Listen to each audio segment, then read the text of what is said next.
Hello and welcome to this training video about the calendar basics in Moodle. We're going to go to the course home page now. The calendar block is in the top right hand corner. We're also going to look at the block called upcoming events because they're closely linked.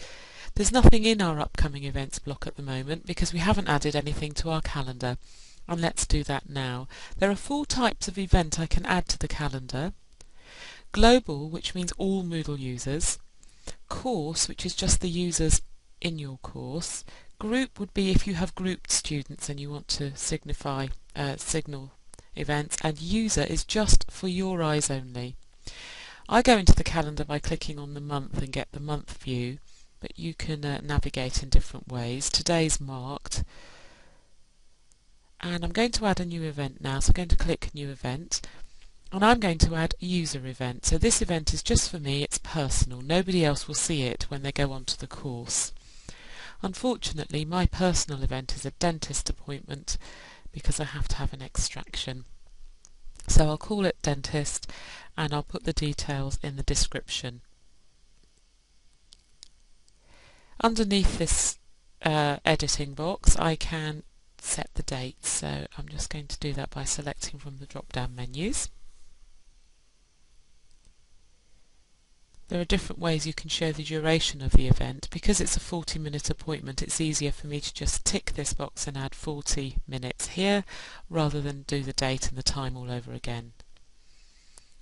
Unfortunately, I have to go back a week later, so it's exactly the same appointment in 1 week's time, which is a total of 2 events, and save changes.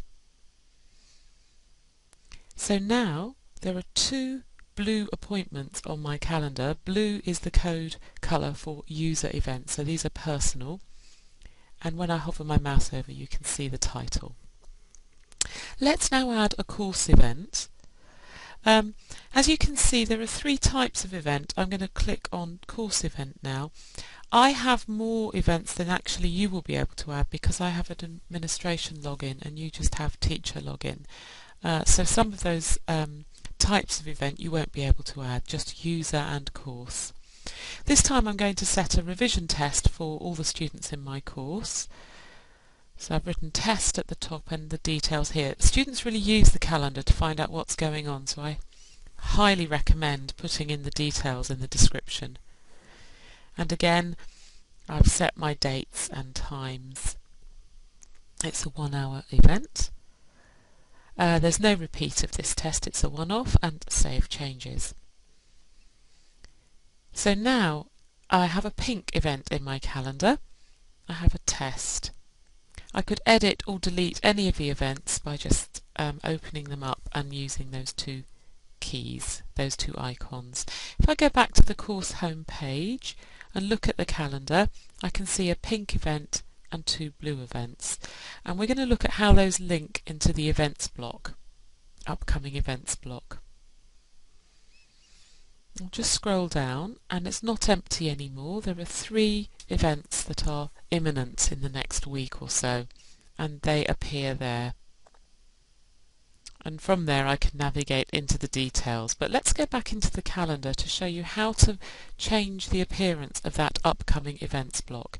Go into the calendar and in the top right hand corner click on Preferences. And then you're offered a series of drop-down menus, how you want the time to be displayed,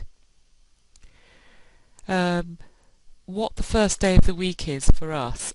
This varies widely globally, and as Moodle is a worldwide tool, that's quite an important one.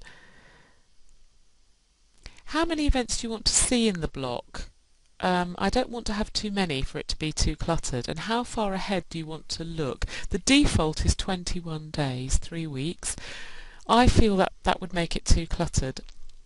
I go for about 10 days, which means it's 1 week plus a bit more, so students can get organised and plan ahead. Highly recommend saying yes to remembering the filter settings so that every time you go onto the course your calendar looks the same, and then save changes. If we go back to the course page,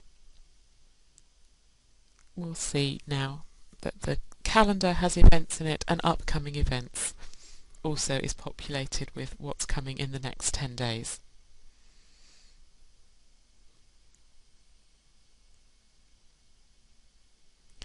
We found in the experience we've got that students really do use this to navigate and organise, so as much detail as possible and keeping up to date with the calendar would be really helpful. Incidentally, you can export this electronic calendar to other digital calendars that you use if you want to, but we're not going to go into that now. So thank you for watching this video, and you should be able to now use your Moodle calendar.